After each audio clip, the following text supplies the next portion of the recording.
Now we shift focus to Apraku SDA in the central region of Ghana because it's really not pleasant news for school pupils there as they struggle to cope with really the deteriorating state of the school they find themselves in. Our correspondent in the central region, Calvis Tete, filed the following report.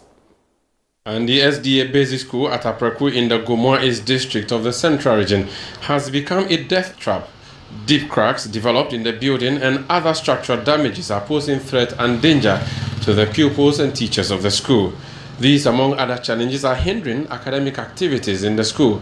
Our Central Regional correspondent, Calvis Tete, has more in this report. As successive government focuses on free senior high school and free university, the basic school level is struggling. One of such schools is the Apraku SDA Basic School here in the Gomoa East District of the Central Region. Join me as we explore the school and see the challenges that is happening to the school and what can be done by stakeholders. This is 2 classrooms, class 4 and then class 5. There is no blockade here preventing people in class 4 from hearing what class 5 is saying. And it is interesting to find out how these children are able to grasp whatever is being taught here, in the sense that they might be confused by what is happening in the class just behind me. I am here in the class 5 classroom, and what is currently happening is English language being taught by the teacher. The other class in class 4 is also having OWOP. So the question is, how do these students manage to cope with what is happening? Madam, you're welcome to ChannelOne TV. Thank you. What class are we? We are in basic 5. For noise, you cannot even control. Sometimes the other one will be very quiet with maybe class test or their notes, and the other one, they have to perform an exercise which comprises making noise, either reciting a poem or whereby someone have to clap to motivate the other, and boom, the others will just stand watching whatever is happening in this class. So in a way, there is distraction. A big one, a very big distraction for us. And on your personal observation, does it affect the student body? It affects them a lot. The first one is concentration. They are not able to concentrate, most especially if the other class way of, maybe it is entertaining or very interesting, whereby, for example, creative arts, whereby they have to perform. The other class gets distracted, and before you turn, they are all watching whatever is going on in the other classroom. Okay, quite apart from that, my observation is that students are sitting in 3s and in 4s in the classroom. It is a bit difficult to control students in that manner. Apart from the congested classroom and the challenge with communicating to students in this class, there are issues of potholes from what I see in the classrooms, making it difficult for the teachers and students to operate in this classroom. Seen in the video there with students struggling to sometimes, move through the classrooms. I am here crossing over to the next class, which is the class 4, just behind me. This is also another class that joins class 5. So this is one big hall where class 4 and then class 5, or basic 4 and basic 5 operate. There are a bunch of students here in this classroom. They are also sitting in 3s in this classroom. Grace, are you comfortable sitting in this position? Please, no, I'm not comfortable because our desks too are not mean. And we sit in 3. We suffer from heat. We can't be comfortable and be writing. Our books will take the space off. It's a combined class. How do you manage to concentrate when teacher is teaching? If our madam is teaching and the other class too, they are teaching them, we will listen here and we will be listening here. And if their madams come, they will be shouting, keep quiet, sit down, do this. We cannot concentrate on our learning. What I wish is that they should come and close that space at the back of us so that we can be concentrating on our madam's lesson. We can't get anything to divide the class, even if we have. The next day, by the time you come, it has been destroyed by unknown people because we don't close our windows. We can't close our doors. The doors are already broken. So sometimes, before we come back from the home, you see some of them defecating in our classrooms, leaving rubbish for the kids to pick them up and other things. Actually, it was combined. But we, the teachers, decided that Class 4 pupils cannot learn class 5 pupils subjects or topics. So we have to divide them. After shouting, doing that, you go home and you feel sick. But the next day you have to come because it is your job. Sometimes I personally send everything of mine to the house and bring them back to the school the next day. Yes, when it rains, we can't teach again. Whatever is on the board will be cleaned off by the rain. So when it rains, we all have to shift to one side because you see, sometimes truly you see water or flood in the classroom. One of the challenges confronting the school is the deteriorating nature of structures and facilities in the school. One of them is the broken windows in the school. Headmaster of the school, Isaac Forson, gives us a better understanding of the situation and shares with us what can be done to resolve this situation. If you look at Budumbram up to Opekuma, the only school in between is this school, and the place is fast developing. So we want the stakeholders to come and then put up a very good school building over here that can serve the growing population, because the population is increasing every day. People are relocating to this place and they are bringing their children to this school. And because we don't have good school building, when they come and see the building, then they either go to Opekuma or the next nearby school is St. Gregory at Budumbram. So if you go to these two schools, they are overpopulated. Among these challenges, there are some individuals the school is looking up to push hard for them. One of such individual is Emmanuel Dogbe, the assemblyman of this community. He would help us better understand the situation and what efforts he has made towards prompting authorities about this situation. The last time I went there, I saw some cracks on the building, which I even talked to the headmaster concerning it. It's something that we need to solve. So I told him I will find a time, come so that we draft a letter, so that I will present the letter to the authorities in the district assembly, so that with immediate effect, they can come and rectify those cracks. There are visible cracks in this school building just beside me. I understand since 1993, when this school building came into being, it has not witnessed any major changes, putting the lives of students and teachers in this building at risk. They want authorities and those that matter to help solve this problem. Carl Stetter, Channel One News, Apraku.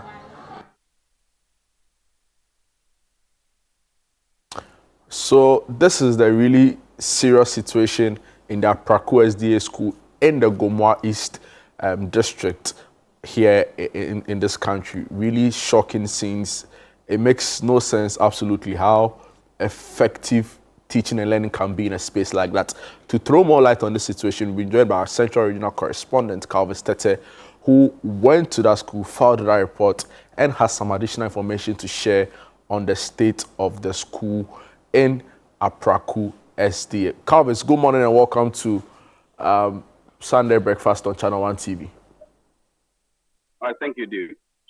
Amazing. I trust that you're keeping well. Well, I'm doing good. I'm doing good. How about you?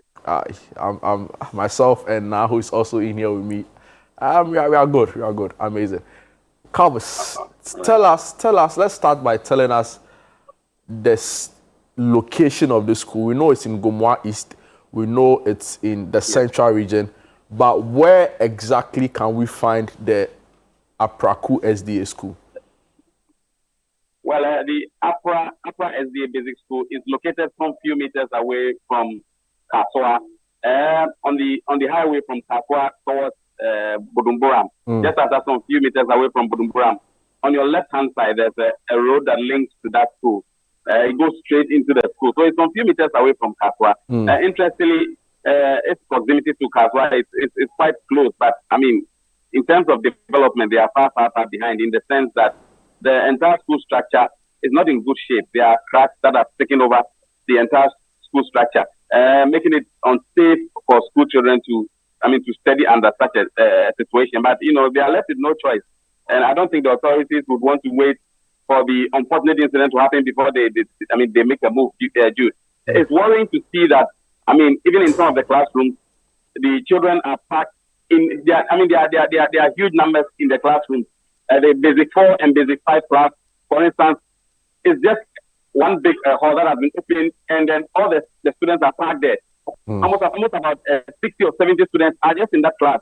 And it will be difficult for the teachers to teach in that manner, in the sense that, whatever is happening in the basic 4 classroom, when you're in the basic 5 classroom, you can see. And, the distraction is quite high. And for children like this, they need a lot of concentration. So one would imagine how they are going to concentrate. And the teachers tell me they also struggle, to push down things to the students, in the sense that when they are teaching, they have to exert extra energy. So they get home very tired because of the nature of the classroom, Jude. Interesting.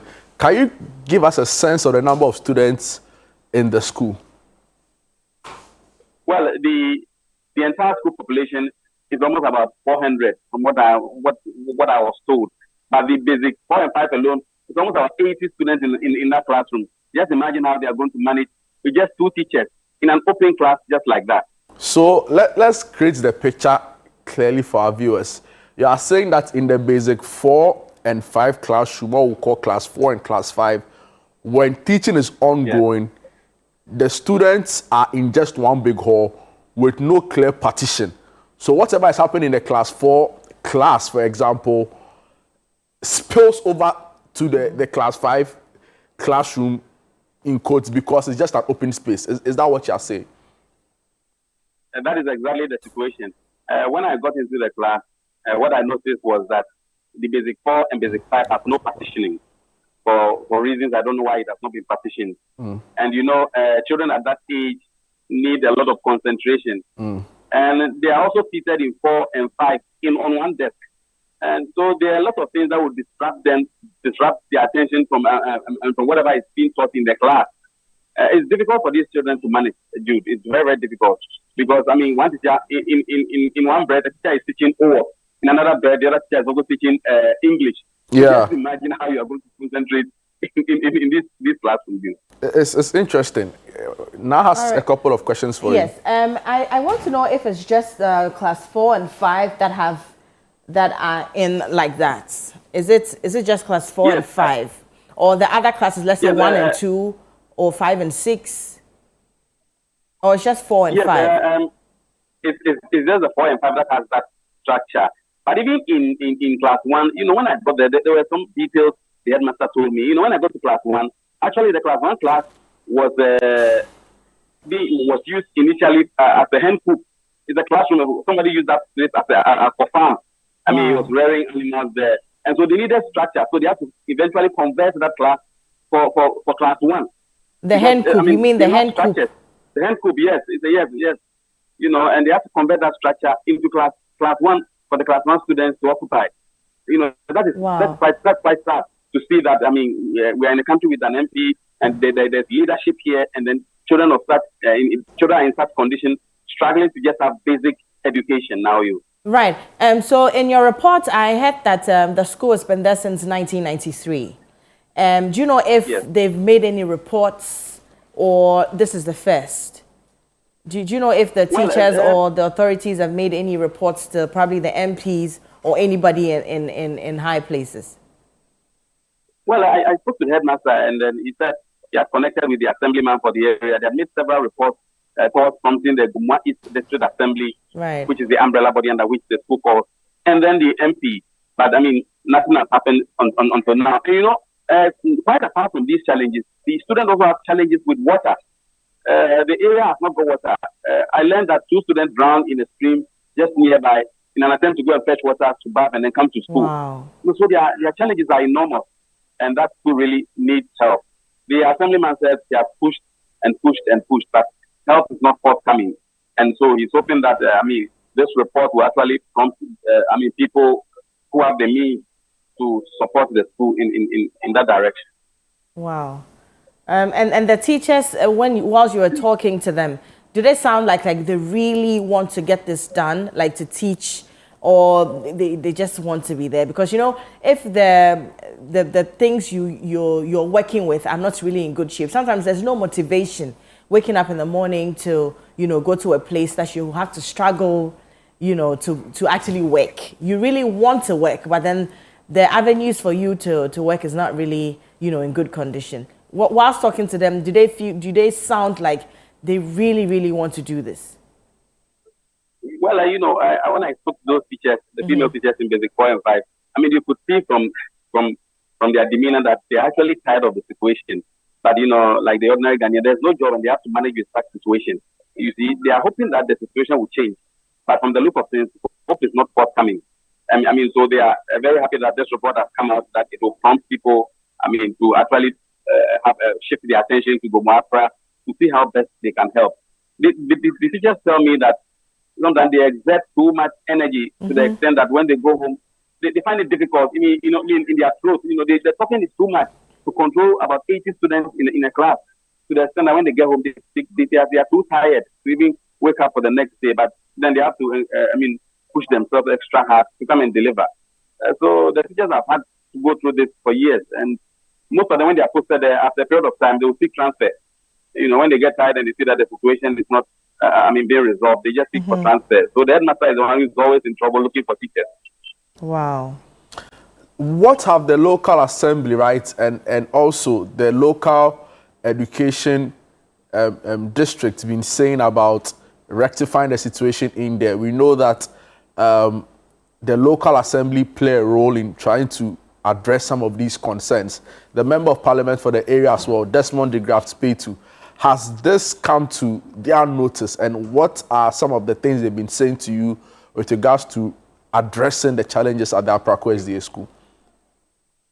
Yes, I spoke to the assemblyman for the area, Dogbe, and then he tells me that he has made several efforts towards something the sitting MP, and even the Goma East District Assembly, but several efforts have fallen on deaf ears.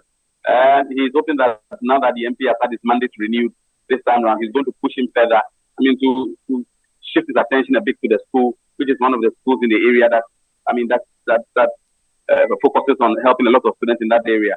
So the assemblyman has pushed extra hard, but help is not forthcoming. He tells me he has made several efforts, written several letters, and nothing is happening. Wow. Calvis, you would hold on there for us. We'll come back to you pretty shortly. But we've been joined by the assembly member you just spoke of, Emmanuel Dugbe, who is assembly member for Gomwa Budumburam. Good morning, sir, and welcome to Sunday Breakfast. Good morning, sir. Good morning. Great. So we are discussing an issue that has got to do with your community where you lead as assembly member, the Apraku SDA school. We are being told that the school is deteriorating beyond the lack of available classrooms for students. You're also told that the school in itself, the concrete floor, is deteriorating in a state that is becoming a health and safety risk for students in the school. Has this come to your notice, and what is the assembly doing about it? Thank you very much. First of all, I would like to extend my greetings to your cherished listeners and also to my community. My name is Dugbe Emmanuel, the assembly.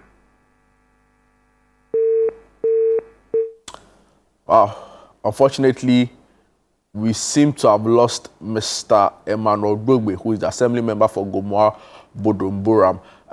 But Calvis is still on the line. Calvis, thank you for staying. You talked to us about the area. How close is this to the Budumburam camp, refugee camp as we know it? Just to be sure of the exact location. Well, from the Gomwa Apra school area to Budumburam camp, it's like just a 5-minute walk. You can just walk from Apra to Budumburam. It's very close. So what is happening is that, parents who bring their children to Apra SDA, once they see the situation, they move their children to St. Gregory, which is also another Catholic school in that area. So when you go to St. Gregory, it is actually packed. There are lots of students there. So the pressure is now on the St. Gregory school, to take in the numbers. But just imagine if the Apra SDA is in good shape.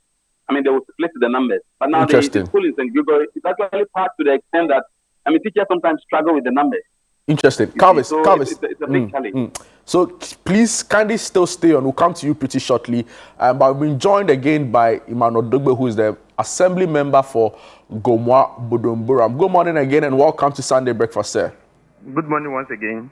Great. I was asking you if this has come to your notice in reference to the really deteriorating state of the Apraku SDA and what the assembly is doing to rectify the situation for the students in the school? Okay, as I said earlier before the line went off, I'm really much aware of the situation at APRA SDA Basic School. As I was saying, normally when such thing happens, we urge the headmaster to write formal letter to the education directorate, which I also follow the same to the district assembly. Then time for general meeting, we sit on it and discuss and see the way forward. Yes, I have done my part. As I'm also aware that the headmaster has also done his part. But honestly, you know, before I send the letter, that was close to the election. And, you know, since there's a change in government, you know, there are some things in the district assembly which are currently, as we speak now, things have really been on a course because we don't have our district chief executive yet. So I'm also just waiting for the president to nominate the district chief executive, hopefully this month, and hopefully this month he will be confirmed. Then the matter can be addressed. You know, I get you, Mr. Dugbe, except that for the students there, the further we wait or the further these delays, you still put them at, you know, you put them in harm's way, you put them at a greater risk, because we are also told that the ceiling has holes when it rains, classes is distorted, right? And generally, safety and health issues are not issues that can, you know, delay any further. Beyond waiting on central government or the district education or even GES to bring relief to the school, have there been any way around which the PTA, for example, or the community has been mobilized to bring at least temporary relief to the school and to students, right? Maybe through donations. Have you thought about any way you can find some temporary solution to this while you wait on government to address the more complicated part of this issue you are discussing? Okay, just this gone week, which was the Independence Day celebration week, I wanted to meet with the chief, the elders, and as well as the PA chairman, which didn't materialize because of the independence celebration. So hopefully this coming week, I will make sure I meet with these specified stakeholders so that we can bring or find, a remedy to the solution to the problem until we await for the central government to also come in. But likely so, I would like to use this medium or your channel to plead to anyone listening to me, every company listening to me, any individual listening to me, to come to the aid of APRA SDA Basic School. They are our children, they are our future leaders who are also in there to learn for their future. The school contains about, let's say, almost 300 people. You know, some of the students even travel far away from a nearby community close to Opiekuma and also as well as Loye to come to school there. So it's like the population keeps on increasing, and which we would like to plead with anyone who can come to the aid of the school. The elders have done their best, the church has also done their best, left with the individuals and as well as the central government also to come in to solve the situation. Thank you very much for your time, Mr. Dugbe. We'll keep following. We wish you the very best as you try and mobilize to bring some relief. We'll be following keenly and we'll offer the necessary support we can as media to bring some really positive change or good change to the Apraku SDA school.